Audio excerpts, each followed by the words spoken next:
Now question number third देखो, implication of the new agriculture policy NAP 2000।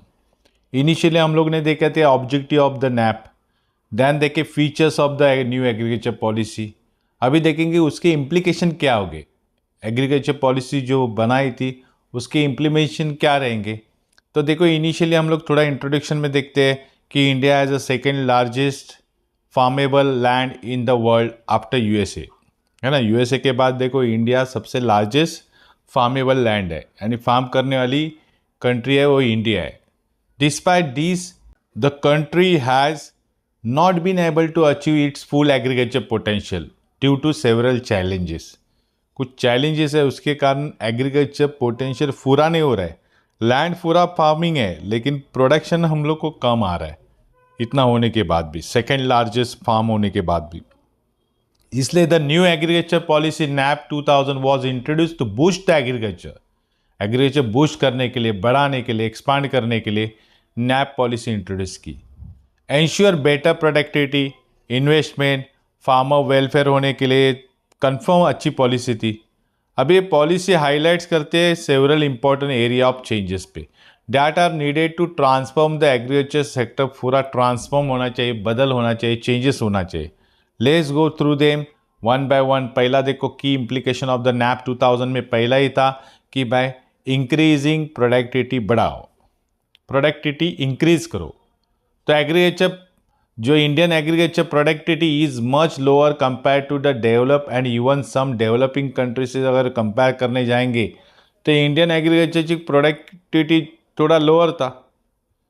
इसलिए to improve productivity, improve होने के लिए better quality seeds, fertiliser, irrigation, modern tools must be provide होना चाहिए था।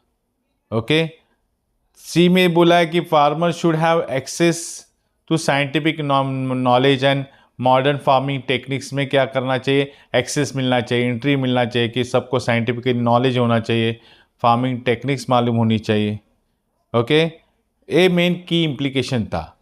Then second, reducing dependent on agriculture. Agriculture के ऊपर जो हम लोग डिपेंड रहते हैं वो कम होना चाहिए। जैसे almost around 45.5% Indian population depend on agriculture, यानी more near to the 50% agriculture पे थे। बट इट्स कॉन्ट्रीब्यूशन कितना था, only 14.4% of the GDP, and GDP के खाली 14% ही कॉन्ट्रीब्यूशन था।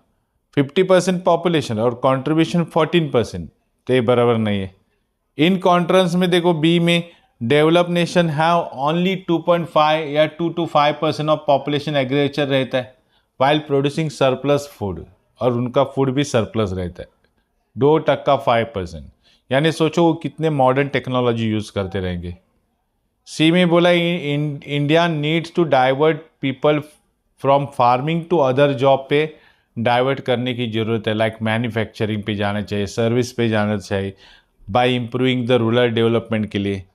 तो ये इम्प्लीकेशन था, एग्रीकल्चर पॉलिसी का इम्प्लीकेशन था कि जितने ज़्यादा पॉपुलेटेड है वो कम होने चाहिए, अदर जगह डाइवर्ट होने चाहिए, एग्रीकल्चर प्रोडक्टिविटी बढ़नी चाहिए। ओके, देन थर्ड इम्प्लीकेशन क्या है देखो, increase investment in agriculture. Agriculture में इन्वेस्टमेंट इंक्रीज होना चाहिए। जैसे इंफ्रास्ट्रक्चर डेवलपमेंट इज नेसेसरी है ना। इंफ्रास्ट्रक्चर नहीं रहेगा तो डेवलपमेंट वेरी डिफिकल्ट। अभी इंफ्रास्ट्रक्चर में क्या क्या आता है, तो इंक्लूडिंग बेटर इरिगेशन। इरिगेशन मतलब वाटर सप्लाई अच्छा होना चाहिए, इलेक्ट्रिसिटी होनी चाहिए, रोड्स अच्छे होने चाहिए, मार्केट है, वेयर हाउस है, ये सब इंफ्रास्ट्रक्चर में आता है। अगर ये फैसिलिटी, एड्स टू ट्रेड की फैसिलिटी अगर ये नहीं रहेगी तो प्रोडक्शन करके क्या करेंगे। ओके, तो ये बढ़ना चाहिए। इसके लिए क्या चाहिए, इन्वेस्टमेंट। तो investment in agriculture need to rise, बढ़नी चाहिए।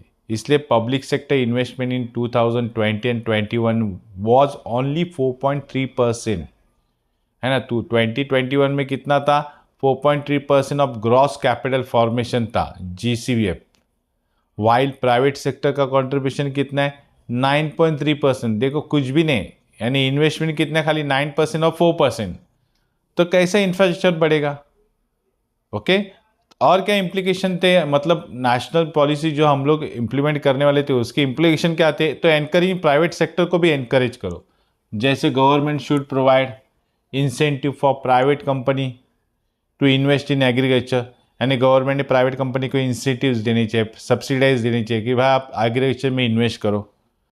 देन बी देखो, अ पब्लिक प्राइवेट पार्टनरशिप मतलब पीपीपी, है ना, यानी पब्लिक भी आएगी प्राइवेट भी आएगी, दोनों मिला के क्या करेंगे, पार्टनरशिप करेंगे। ऐसा एक मॉडल बनाया, can be develop to fund infrastructure, यानी इंफ्रास्ट्रक्चर को फंड मिलना चाहिए। मॉडर्न टेक्निक जो फार्मर टेक्निक है उनको फंड मिलने के लिए पब्लिक प्राइवेट दोनों भी पार्टिसिपेट होना चाहिए। ओके, देन फिफ्थ था इम्प्लीमेंटेशन की इम्प्रूविंग रिसर्च एंड डेवलपमेंट, यानी R&D के ऊपर जोर दो। करंट रिसर्च क्या था, एफर्ट्स आर नॉट सफिशियंट था, यानी करंट रिसर्च एफर्ट जो था वो सफिशिएंट ना था to provide high quality seeds, है ना, फर्टिलाइजर, फार्मिंग टूल्स के लिए इतना इनफ नहीं था और रिसर्च होना चाहिए था। तो उसके लिए more funding should be given to agriculture university को देना चाहिए, रिसर्च सेंटर को देना चाहिए to develop better technology develop करने के लिए। तो इसमें रिसर्च एंड डेवलपमेंट और इम्प्रूव होना चाहिए, उसके लिए इन्वेस्टमेंट चाहिए, फंड चाहिए। देन 6 देखो क्या था, strengthening agriculture education and training, यानी एजुकेशन एंड ट्रेनिंग, जो एजुकेशन और ट्रेनिंग जो एग्रीकल्चर में है वो स्ट्रेंथन और मजबूत करनी चाहिए। जैसे farmer need training to adopt the modern techniques, कैसे यूज़ करने का उसको ट्रेनिंग देना चाहिए। यूज़ इनपुट एफिशिएंटली, कैसे इनपुट यानी रॉ मटेरियल कैसे यूज़ करते वो बताना चाहिए। देन बी में देखो क्या बोला, एग्रीकल्चर यूनिवर्सिटीज़ है, रिसर्च सेंटर है, should be educate the farmer on best practice, है ना, फार्मर को एजुकेटेड करनी चाहिए जितने भी एग्रीकल्चर यूनिवर्सिटीज़ है, सेंटर्स है। तो इससे क्या होगा, फार्मर प्रॉपर ट्रेन होएगा, एजुकेटेड होएगा और प्रोडक्शन बढ़ाएगा। देन 7 इम्प्लीकेशन था यूजिंग एप्रोप्रिएट टेक्नोलॉजी, अगर टेक्नोलॉजी एप्रोप्रिएट यानी प्रॉपर यूज़ करेंगे तो डेफिनेटली प्रोडक्शन बढ़ेगा। तो India should not blindly adopt the foreign technology, blindly use नहीं करनी चाहिए, as it may not be suitable for local condition के लिए सुटेबल नहीं है। बी में देखो, research should focus on developing technology पे फोकस करना चाहिए, डैट सूट्स इंडिया क्लाइमेट, यानी इंडिया के क्लाइमेट को सूट होएगा, सॉइल यानी उधर की ज़मीन जो रहती है जहाँ पे फार्मिंग होती है उसको सूट होएगा, फार्मिंग नीड्स को सूट होएगा। ऐसा रिसर्च करना चाहिए जिससे सब फार्मर्स को इजीली कन्वीनियंट हो जाएगा कि कौन से क्लाइमेट में कौन सा प्रोडक्ट बनाने का, कौन सा नहीं बनाने का। तो ये टेक्नोलॉजी अगर डेवलप करेंगे तो डेफिनेटली क्या आएगा, प्रोडक्शन बढ़ेगा। देन 8 इम्प्लीकेशन है developing region specific agriculture strategy, मतलब रीजन को जो स्पेसिफिक एग्रीकल्चर स्ट्रेटेजी डेवलप करने चाहिए, कौन सा रीजन सॉइल के लिए अच्छा है, कौन सा रीजन फर्टिलाइजर के लिए अच्छा है ना, तो फाइंड आउट करना चाहिए। जैसे देखो इंडिया डाइवर्स क्लाइमेट, डाइवर्स मतलब अलग अलग क्लाइमेट है सब जगह, तो सॉइल के टाइप्स भी अलग है, डाइवर्स है। So as one size fit all approach does not work, यानी एक साइज में फिट करके सबको अप्लाई करना पॉसिबल नहीं था, इसलिए पॉलिसी शुड बी टेलर बनानी चाहिए, टेलर मतलब बनानी चाहिए फॉर स्पेसिफिक रीजन के लिए, जो बेस्ड ऑन एग्रीकल्चर पोटेंशियल, यानी वो जो सॉइल की पोटेंशियल है उसके हिसाब से वो उधर एग्रीकल्चर होना चाहिए। तो ये टेक्नोलॉजी से, ये स्ट्रैटेजी से क्या आएगा, प्रोडक्शन बढ़ेगा। 9 इम्प्लीकेशन है यूटिलाइजिंग वेस्ट लैंड, जितनी भी वेस्ट लैंड है यूटिलाइज होनी चाहिए।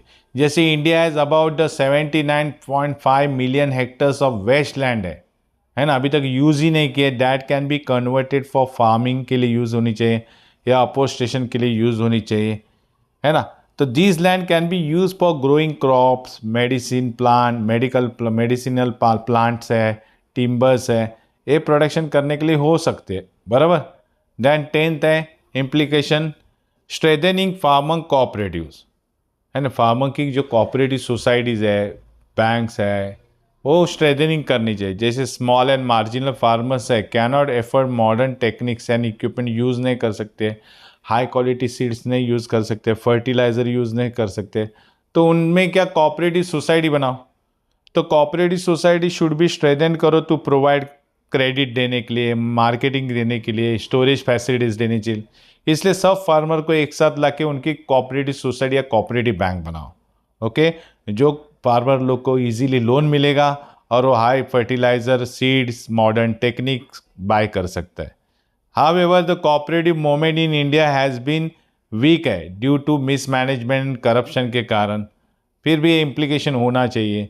So India agriculture achievement and challenges क्या थे? तो India is the second largest producer of agriculture product in India world में. It is the largest producer milk, pulse, spice है, फ्रेश फ्रूट्स है, vegetable में भी वो लार्जेस्ट है.